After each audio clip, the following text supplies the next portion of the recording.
স্বাগত ডিবিসি সংবাদে আপনাদের সাথে আছি সামিয়া জান্নাহ। এবার জানাবো খবরের বিস্তারিত। লন্ডনে 4 মাস চিকিৎসা শেষে দেশে ফিরেছেন বিএনপি চেয়ারপারসন বেগম খালেদা জিয়া। দুপুর 1:30টার কিছু আগে গুলশানের বাসভবন ফিরোজায় পৌঁছান তিনি। হযরত শাহজালাল আন্তর্জাতিক বিমানবন্দর থেকে গুলশানের 75 নম্বর সড়কের বাসভবনটিতে পৌঁছালে পরিবারের সদস্যরা তাকে অভ্যর্থনা জানান। সেখানে বেগম খালেদা জিয়াকে হাস্যোজ্জ্বল দেখা গেছে। বাড়ি থেকে নেমে হেঁটে তিনি বাড়ির ভেতরে প্রবেশ করেন। তার সঙ্গে একে একে গাড়ি থেকে নামেন 2 পুত্রবধূ ডাক্তার জুবাইদা রহমান ও শর্মিলা রহমান। আর বাসভবনের বাইরেও হাজার হাজার নেতাকর্মী ভিড় করেন। দলের নেতাকর্মীরা সকাল থেকেই সেখানে ভিড় করেছিলেন চেয়ারপারসনকে এক নজর দেখার জন্য। তার ফিরে আসায় নেতাকর্মীরা উচ্ছ্বাস প্রকাশ করেন।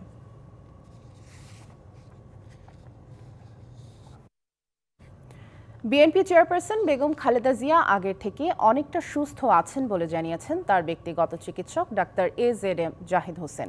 গুলশানে খালেদা জিয়ার বাসভবন ফিরোজার সামনে সাংবাদিকদের তিনি এ তথ্য জানান। শারীরিক মানসিকভাবে সুস্থ হয়ে উনি ফিরত এসেছেন। দেশবাসী ওনার সুস্থতার জন্য যে আল্লাহ রাব্বুল আলামিনের কাছে দোয়া করেছেন, সেজন্য উনি সবার কাছেই কৃতজ্ঞতা প্রকাশ করছেন। বিএনপি চেয়ারপারসন বেগম খালেদা জিয়া এখন তার গুলশানের বাসভবন ফিরোজায়। সেখানে আছেন সহকর্মী নূপুর মাহমুদ। আমরা সরাসরি চলে যাচ্ছি তার কাছে। নূপুর, আমরা তো সকাল থেকেই দেখেছি বিএনপি নেতাকর্মীদের বাঁধ ভাঙা উচ্ছ্বাস। চেয়ারপারসন দেশে ফিরেছেন এই উপলক্ষে। এর আগের সংবাদে আপনি জানাচ্ছিলেন তার বাসভবনের সামনে বিপুল সংখ্যক নেতাকর্মী জড়ো হচ্ছেন। এখন কি পরিস্থিতি এবং তাদের প্রতিক্রিয়া কি জানাবেন?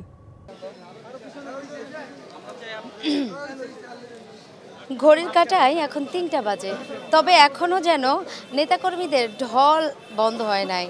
একের পর এক আসতেই আছে নেতাকর্মীরা খালেদা জিয়ার বাসা ফিরোজার সামনে। আমরা ফিরোজার সামনেই আছি এখন। আর এখান থেকে আপনারা দেখতে পাচ্ছেন আমার আশেপাশে পেছনে অনেক নেতাকর্মীরা এসেছেন এবং তারা কিন্তু খুবই আনন্দিত এবং সেই সাথে খালেদা জিয়ার সুস্থতা নিয়ে কিন্তু কথা বলছেন। তারা বলছেন খালেদা জিয়া সুস্থভাবে দেশে ফিরেছেন, এটাতেই তারা খুশি। সেই সাথে একটু আগে স্থায়ী কমিটির সদস্য ডক্টর জাহিদ হাসান কথা বলেছেন গণমাধ্যম কর্মীদের সামনে। তিনি মূলত খালেদা জিয়ার সাথেই ভিতরে গিয়েছিলেন, গাড়ি বহরের সাথেই। পরে বের হয়ে এসেই তিনি কিন্তু সাংবাদিকদের সাথে কথা বলেছেন এবং তিনি কিন্তু জানিয়েছেন খালেদা জিয়ার শরীর এখন অনেকটা স্টেবল এবং তিনি অনেক সুস্থ আছেন, অনেকটাই ভালো আছেন। তবে সাংবাদিকদের প্রশ্নের একটা জবাবে তিনি বলেছেন যে খুব দ্রুতই তারেক রহমান দেশে আসবেন, তার দেশে আসতে কোনো বাধা নাই। তিনি দেশে আসলেই মা ছেলে মিলেই কিন্তু আবারও বিএনপির এই রাজনীতি তারা আবারও গণতন্ত্র প্রতিষ্ঠার ক্ষেত্রে তারা আবারও কাজ করবেন এবং রাজনীতিতে আবারও ভালোভাবে তারা তাদের নেতৃবৃন্দ নিয়ে তারা এগিয়ে যাবেন। এই ধরনের কিন্তু তিনি মন্তব্য করেছেন এবং খালেদা জিয়ার প্রসঙ্গে বারবারই বলেছেন তিনি আপাতত অনেকটাই সুস্থ আছেন, তবে দ্রুত আরও সুস্থতা কামনা করছেন তিনি, এটাই জানিয়েছেন। সকাল থেকে আপনাকে আমরা জানিয়েছিলাম যে আমাদের দর্শকরা জানার আগ্রহ ছিল আসলে খালেদা জিয়া কিভাবে ফিরোজা পর্যন্ত আসছে। তিনি বিমানবন্দর থেকে শুরু করে আমাদের অন্যান্য সহকর্মীরা তারা কিন্তু বিমানবন্দর থেকে শুরু করে একদম ফিরোজার সামনে পর্যন্ত কিন্তু গাড়ি বহরের সাথে সাথেই ছিলেন এবং আপনাদেরকে দেখিয়েছি, আমাদের দর্শকদেরকেও দেখিয়েছি। তো সেক্ষেত্রে আমরা সকাল থেকে যেহেতু ফিরোজার সামনে আছি, দেখেছি যে নেতাকর্মীরা এসছেন, এখানে অনেক মহিলা নারী নেত্রীরা ছিলেন, তারা আমাদের সাথে কথা বলেছেন, তারা জানিয়েছেন তাদের বিষয়গুলো। এদিকে আরেকটা বিষয় না বললেই না, সকলেই কিন্তু বেশিরভাগই বলছিলেন যে ডাক্তার জুবাইদা যে আমাদের দেশে ফিরলেন প্রায় 17 বছর পর, এটি আসলে এই বিষয়টাই নিয়েই বারবার বলছিলেন এবং বলছিলেন যে তিনিও হয়তো বা সামনে হচ্ছে যে লিড দিবেন বা হচ্ছে বিএনপির পক্ষ থেকে তিনি সামনে নির্বাচন করবেন, এমন ধরনের কিন্তু আমরা অনেক মন্তব্য ইতিমধ্যে শুনতে পেয়েছি। তো আসলে মূলত যেহেতু খালেদা জিয়া এসেছেন এবং তিনি যেহেতু অনেক অসুস্থ অবস্থায় লন্ডনে গিয়েছিলেন, সেক্ষেত্রে থেকে সুস্থ হয়ে 4 মাস পর ফিরেছেন।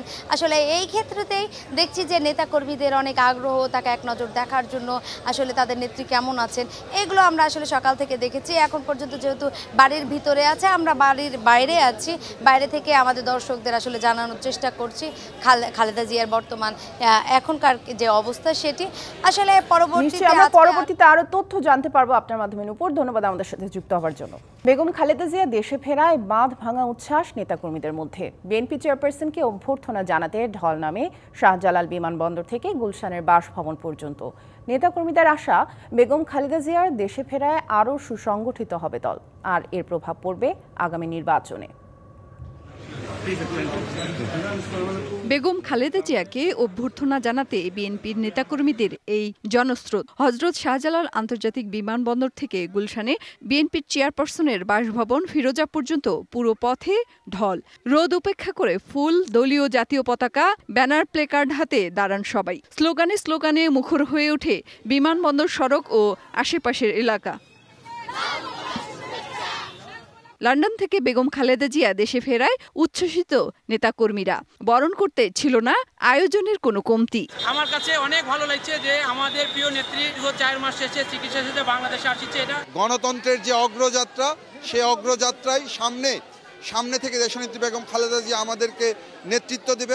উনি সুস্থ হয়ে ফিরে আসার কারণে বাংলাদেশের মানুষ আবার নতুন করে সাহস, নতুন করে তারা উজ্জীবিত হবে। উনি এসেছেন, দেশের মানুষ গণতন্ত্র পুনরুদ্ধারের যে আকাঙ্ক্ষা, সেটা আরো অনেক বেশি অনুপ্রাণিত হয়েছে। দলীয় চেয়ারপারসনকে এক নজর দেখতে অনেকে ঢাকায় এসেছেন আগের দিন। আমি এসেছি বরিশাল, পটুয়াখালী, বাউফল থেকে। দেশনেত্রী খালেদা জিয়াকে অভ্যর্থনা জানানোর জন্য আমরা সুদূর যশোর থেকে এসেছি। জনদুর্ভোগ এড়াতে রাস্তার দুই পাশ থেকে স্বাগত জানাতে দলের নির্দেশনা থাকলেও নেতাকর্মীদের অনেকেই নেমে আসেন সড়কে। দেশনেত্রী বেগম খালেদা জিয়া দেশে প্রত্যাবর্তনের মধ্য দিয়ে আজকের ষড়যন্ত্রের দাঁত ভাঙ্গা এটা উচিত জবাব হবে। এখন এক ঝলক দেখব। সুদূর লন্ডন থেকে তার পরিবারের কাছ থেকে ফিরে আসছেন, সেই আনন্দে আমরা তাকে স্বাগত জানানোর জন্য আসি। তৃণমূল থেকে কেন্দ্র সব পর্যায়ের নেতাকর্মীরা আসেন বিএনপির চেয়ারপারসনকে অভ্যর্থনা জানাতে। ওনাকে অভ্যর্থনা জানাতে আমরা পুরা বাংলাদেশ নেমে গেছি। আমাদের অনেক এখানে আবেগ কাজ করতেছে। ওনার এই আগমন উপলক্ষে বাংলাদেশ জাতীয়তাবাদী দল আরো সুসংগঠিত হবে। আগামী নির্বাচনে অবশ্যই এটার প্রতিফলন করবে। এই আগমন তার আজকে বাংলাদেশের জনগণের সাহস যোগাবে। সাবেক প্রধানমন্ত্রী বেগম খালেদা জিয়ার দেশে ফেরা ঘিরে বিশৃঙ্খলা এড়াতে সতর্ক আইন শৃঙ্খলা রক্ষাকারী বাহিনী। বিমানবন্দর থেকে গুলশানের বাসভবন পর্যন্ত নেওয়া হয় কয়েক স্তরের নিরাপত্তা ব্যবস্থা। মেহের মনি, ডিবিসি নিউজ, ঢাকা। দেশের মাটিতে পা রাখার মধ্য দিয়ে প্রায় 17 বছরের নির্বাসিত জীবনের অবসান ঘটল বিএনপির ভারপ্রাপ্ত চেয়ারম্যান তারেক রহমানের স্ত্রী ডক্টর জুবাইদা রহমানের। তার জন্য প্রস্তুত ধানমন্ডির 5 নম্বর সড়কের মাহবুব ভবন। নেওয়া হয়েছে নিরাপত্তা ব্যবস্থা। জুবাইদা রহমানের বাবা নৌবাহিনীর সাবেক প্রধান রিয়ার অ্যাডমিরাল প্রয়াত মাহবুব আলী খানের বাসা ধানমন্ডির 5 নম্বর সড়কে এই মাহবুব ভবন। এখানে এখন জুবাইদার মা সৈয়দা ইকবাল মন্তবনু, বড় বোন শাহিনা জামান ও তার পরিবারের সদস্যরা বসবাস করেন। পরিবারের ছোট মেয়ে জুবাইদা রহমান বাবার বাড়িতে উঠবেন। 2008 সালের 11 সেপ্টেম্বর একমাত্র মেয়ে জাইমাকে নিয়ে স্বামী তারেক রহমানের সঙ্গে ঢাকা ছেড়েছিলেন ডাক্তার জুবাইদা। 11 সরকার এবং পরবর্তী সময়ে শেখ হাসিনার সরকারের রোষানলে পড়েছিলেন স্বামীর সঙ্গে জুবাইদাও। 2008 সালে শিক্ষা ছুটি নিয়ে লন্ডন যাওয়ার পরে শেখ হাসিনার সরকার তাকে চাকরি থেকে বরখাস্ত করে।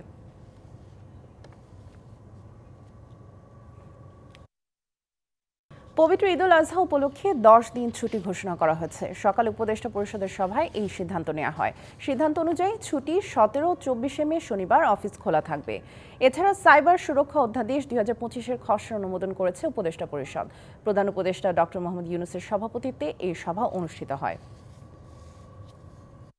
জেলায় জেলায় সংকট সমস্যা, তা থেকে উত্তরণের চ্যালেঞ্জ আর সম্ভাবনার কথা তুলে ধরতে চলছে ডিবিসি এক্সপ্রেস। বিশেষ এই আয়োজনে মতামত থাকছে তৃণমূল থেকে শুরু করে নীতি নির্ধারকদের। ডিবিসি এক্সপ্রেস আজ সারাদিন আছে নওগাঁয়।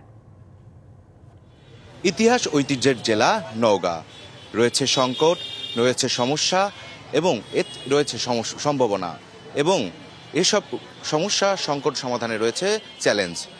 এসব নিয়ে সিএসআরএম ডিবিসি এক্সপ্রেস আজ রয়েছে নওগাঁ জেলায়। জানার চেষ্টা করব এখানে কি কি সমস্যা রয়েছে। এখানে কি কি সমস্যা রয়েছে আমরা যদি একটু জানি। আসলে আমাদের মূলত সমস্যাটা হচ্ছে আমাদের রাস্তার সমস্যা। রাস্তা নিয়ে এমন অবস্থায় আমাদের দীর্ঘদিন ধরে রাস্তা করবে হচ্ছে না, কিন্তু আসলে মানুষ ভোগান্তি হচ্ছে রাস্তায়। স্কুল ছাত্রী যেতে পারতেছে না এবং পথচারী মানুষ হাঁটতে পারতেছে না, এমন পর্যায়ে হয়ে গেছে রাস্তায়। আর দীর্ঘদিন ধরে এই সমস্যা নিয়ে আমরা ভুগতেছি, আর জানি না আরো কতদিন আমাদের ভুগতে হবে। ধন্যবাদ আপনাকে। তো এই যে শুনছিলেন যে এখানে সড়কের সমস্যা রয়েছে, আর কি কি সমস্যা রয়েছে সে বিষয়ে আমরা জানার চেষ্টা করব। আপনাদের এই জেলায় আর কি কি সমস্যা রয়েছে, আর কি কি প্রয়োজন রয়েছে?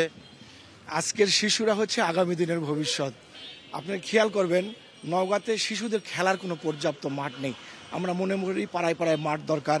এখানে পাঠাগার নেই, এখানে ফুটপাতে যে রাস্তায় হাঁটার কোনো সুযোগ নেই। এখানে শহরে বিভিন্ন গ্রাম থেকে যে নারীরা আসে, শহরে যে নারীরা আসে, এখানে পর্যাপ্ত কোনো টয়লেট নেই, নারীদের জন্য টয়লেট কোনো ব্যবস্থা নেই। আমরা মনে করি যে পৌরসভার আন্ডারে সুপেয় পানির ব্যবস্থা করা যেতে পারে এবং পর্যাপ্ত টয়লেটের ব্যবস্থা করা যেতে পারে।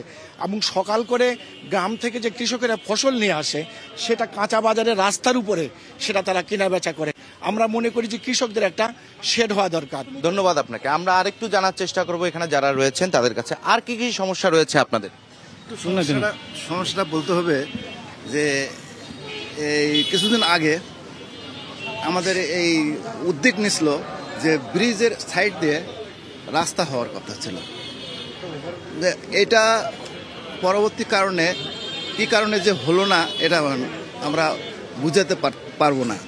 আর দ্বিতীয়ত পাড়ায় পাড়ায় বিভিন্ন জায়গায় রাস্তাগুলা কোনো কাজ হয় নাই আজ পর্যন্ত, না কাজের বিঘ্ন ঘটাচ্ছে। ধন্যবাদ আপনাকে। তো শুনছিলেন এতক্ষণ যে এই নওগাঁ জেলায় যে সমস্যাগুলো রয়েছে সেই সমস্যাগুলো শুনছিলেন। আমরা পরবর্তী সংবাদ বিকেল 5টায় যুক্ত হব নওগাঁ জেলার অন্য কোনো আরেকটি সমস্যা নিয়ে অন্য কোনো এলাকা থেকে। ততক্ষণ পর্যন্ত ডিবিসি এক্সপ্রেসের সঙ্গেই থাকুন। সংবাদ এই ছিল এখনকার মতো। ডিবিসি নিউজের সংবাদগুলো পড়তে ভিজিট করুন dbcnews.tv আর ভিজিট করুন ডিবিসির ফেসবুক পেজ এবং ইউটিউব চ্যানেল। ডিবিসির সঙ্গেই থাকুন।